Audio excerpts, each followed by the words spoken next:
All right, welcome back. I'm Dave, and this is Save America, Vote Tulsi Gabbard, our channel, your channel, my channel, everybody's channel, Tulsi's channel. I want to take a look at this interview, if you want to call it that, with George Stephanopoulos. Clinton's former, was he did something for Bill Clinton, I forget, but I want to say he was press secretary or chief advisor. I have no idea, but he works for ABC. So obviously there's no Clinton bias here, none whatsoever. He's wrapping up an interview with the incredible John Hickenlooper, who, due to his last name, will never be President of the United States. Just throwing that out there. Oh, by the way, he is the poster child for what Jimmy Dore calls the Democrat who's a Republican, or vice versa. I mean, Hickenlooper? Really? All right, well, he got lots of airtime because I actually, unfortunately, watched most of the interview, and honestly, he could be running in the Republican Party. There's really very little difference between what he believes and what most Republicans believe. But I want to key in on a phrase. Let's start the video, though, first. Up next, Congresswoman Tulsi Gabbard from Hawaii. She joins us from Washington, D.C. this morning. Congresswoman, thank you for joining us right now. Hello, George. Good morning. I want to begin. You've taken on the idea, you said running for president, to end regime change wars. I wonder what you thought about that line from Governor Hickenlooper's speech that he said some Democrats are recoiling from past American foreign policy mistakes by looking to withdraw from our global leadership role. Does that apply? Our global leadership role. The word global next to the word leadership. And did the Founding Fathers have a global leadership role built in to the United States Constitution? Nope, it's not in there. When you see global leadership role, think of keeping a war-based economy. Some in my party don't believe in keeping a war-based economy. That's what Hickenlooper probably meant to say. All right, so let's continue with Tulsi Gabbard as Steffi here asks the question. Back it up just a little bit here. From our global leadership role, does that apply to you? No, it doesn't. My focus has been coming from my experience. I enlisted in the Army National Guard after the terrorist attack on 9/11, served as a soldier for over 16 years and deployed twice to the Middle East. In Congress, have served for over 6 years on both the Foreign Affairs and the Armed Services Committee, and bring that experience to the forefront, where as president, I will end these counterproductive and wasteful regime change wars, work to end this new Cold War and nuclear arms race, recognizing how wasteful and costly these are, and take the trillions of dollars that we've been spending, would continue to spend, and invest those resources on serving the needs of the American people. All right, so I want to stop it here because I've noticed something in this interview about Tulsi, and this isn't, keep in mind, I'm not trying to criticize Tulsi Gabbard. I think by a country mile or 10, she's the best candidate running for president.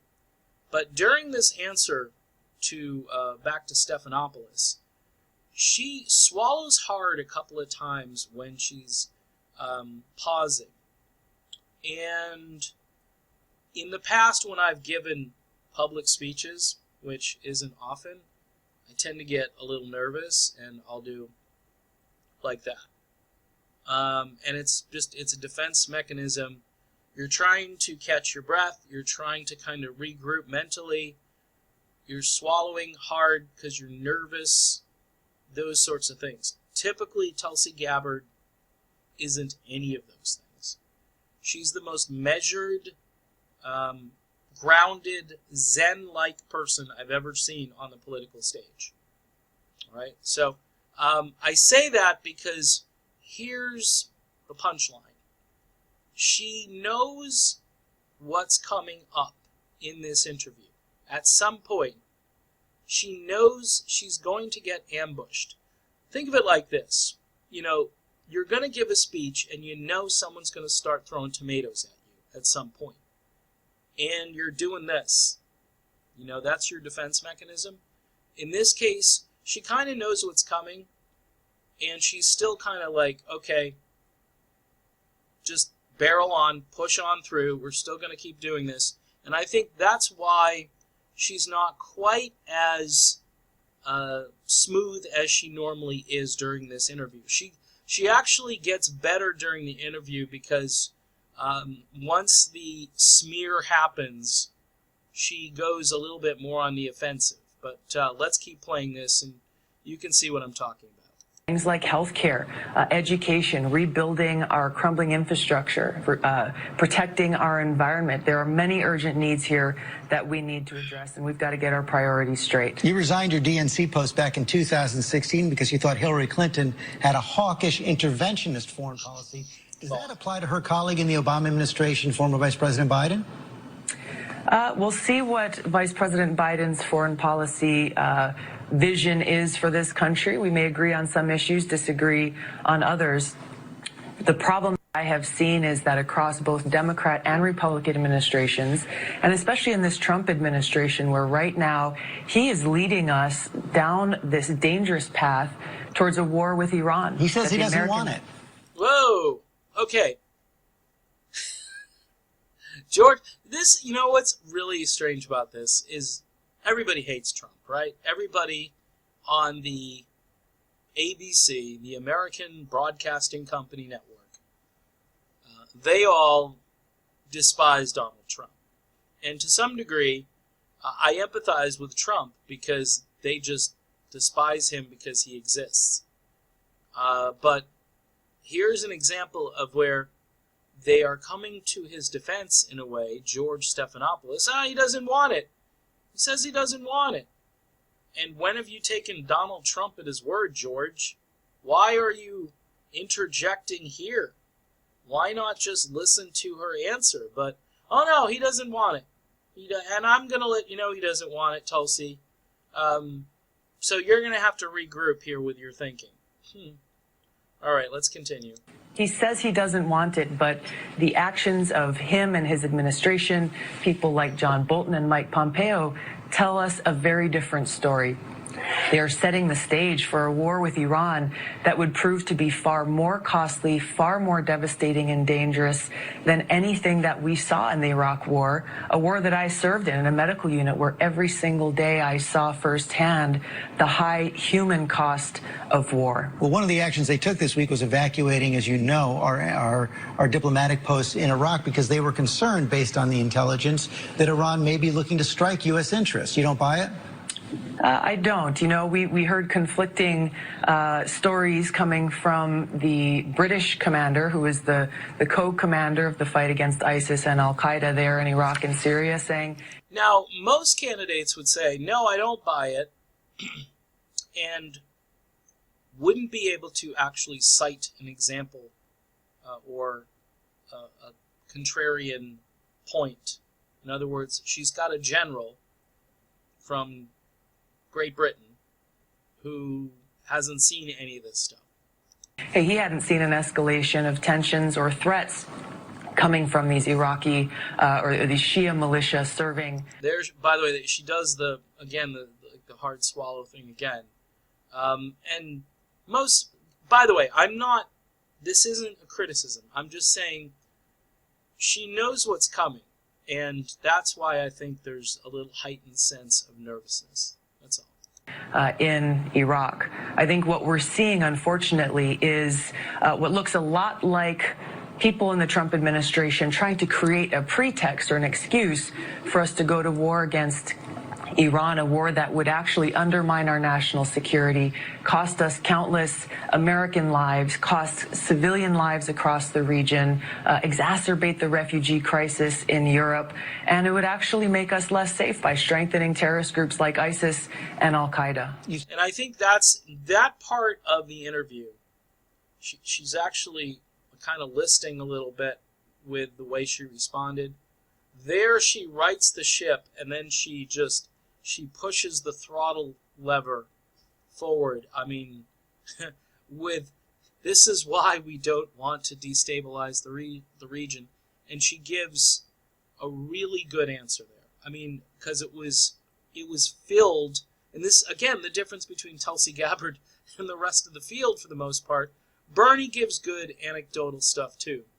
But Tulsi, kind of like without cliff notes, just keeps coming up with more things to use, more ideas and more facts to use to basically buttress her argument, which is very refreshing in politics, and that is why I started this channel. You said we have to end the new Cold War, and you have taken a notably softer line on Vladimir Putin and Russia than some other Democrats and Republicans. I want to put up a headline from the Daily Beast this week that said Tulsi Gabbard's campaign is being boosted by Putin apologists. And, you know, in the past you met with... All right, so there's the headline. It stays up. Tulsi Gabbard's campaign is being boosted by Putin apologists. Unfreaking believable, folks. Not much I can do or say. She's being boosted by people who don't agree with going to war with Vladimir Putin. People who don't believe in the fake news collusion hoax. I don't know how it's being boosted. Yeah, there's a couple of donors, I guess, that were Russian that gave money.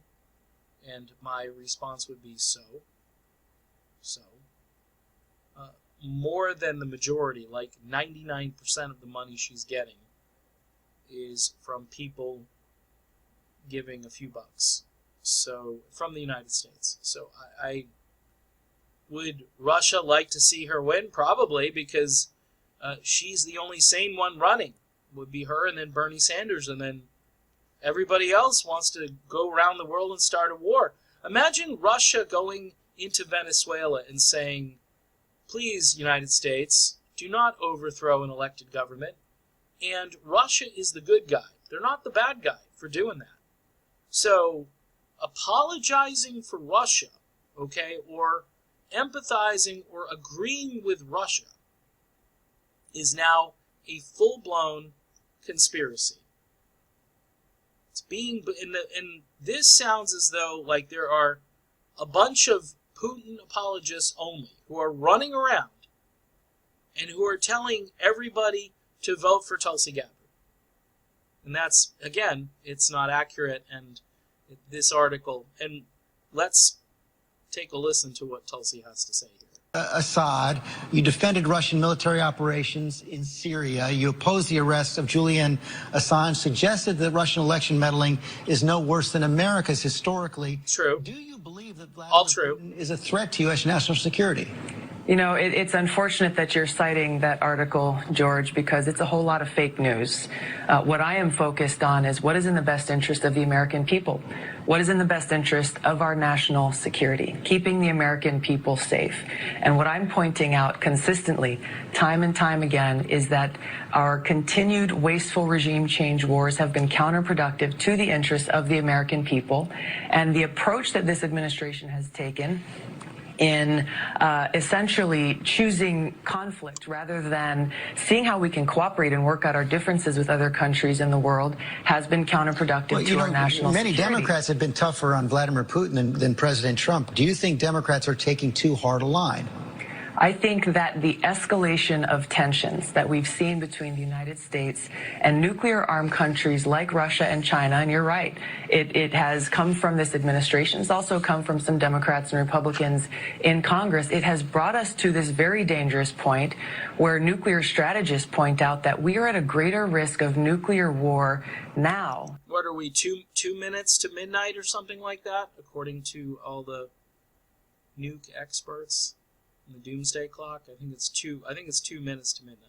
Than ever before in history. And we've got to understand what the consequences of that are. It's something that we in Hawaii know all too well with the wake-up call that we had about a little over a year ago, when we got a text alert over 1 million cell phones across our state saying that a ballistic missile was incoming. Seek shelter immediately. This is not a drill. This was terrifying for people all across our state because there was no shelter. And even though that turned out to be a false alarm, it points to the very real threat we face if we continue to go down this path of this new Cold War, ever-escalating tensions, and a nuclear arms race. And this is what I seek to change, to build relationships that are based on cooperation rather than conflict. You know what's interesting here is any other host, like if this were Leland Vittert, he would have interrupted like 5 times. I mean, that guy was a tool. That was the worst interview, and that guy should lose his job because he was completely disrespectful and did not conduct an organized interview. Stephanopoulos here, to his credit, allows her to keep going. De-escalate these tensions, work out the differences that we have, the problems that we have with other countries, and also recognize that in examples like denuclearizing the Korean Peninsula, we've got to be able to work with countries like Russia and China to be able to accomplish that objective to keep the American people safe. Congresswoman, thanks for your time this morning. Thank you. All right, so there you go. It ends. There's no follow-up. Time is up, maybe, and Stephanopoulos probably didn't have anything else in his arsenal of, he tends to be kind of a softball interviewer for the most part. But still here, he manages to bring the Daily Beast article out. He's definitely on Hillary's payroll. I mean, come on. And probably Biden's payroll now. I mean, he's, a 1990s Clinton-era Democrat. And if you read Thomas Frank's book, Listen Liberal, George Stephanopoulos could be one of the main characters in that book. This interview, obviously a hit piece, obviously a smear piece. Tulsi Gabbard, a little off balance because she knows something's coming. The Daily Beast article, which is nothing more than propaganda, and its wording is very telling, and the whole thing just reeks of the establishment just steering people away from someone who could really help the country here, who could be president on day one, who would sit in the Oval Office and there would be respect for the office. This is a fine human being who has military experience, who is a major currently in the Army National Guard. I don't know. I guess people just don't want excellence. They want mediocrity, and they want stuff that nibbles around the edges but never fixes anything. Stuff that you hear about during the campaign, but it goes nowhere because they're all platitudes, and everything is just kind of forgotten about when the candidate is elected president. So long as they get in, so long as they convince you to buy their product, and then they get in, and then you don't sell them the product that you originally were trying to sell them, you're selling them a pile of shite instead. So, global leadership role equals keeping the war-based economy running. Hickenlooper supports that. George Stephanopoulos obviously supports that. Tulsi Gabbard does not. That's why Tulsi is getting my vote and my respect. All right, done with this video. Enjoy. I'll be back soon. See you then.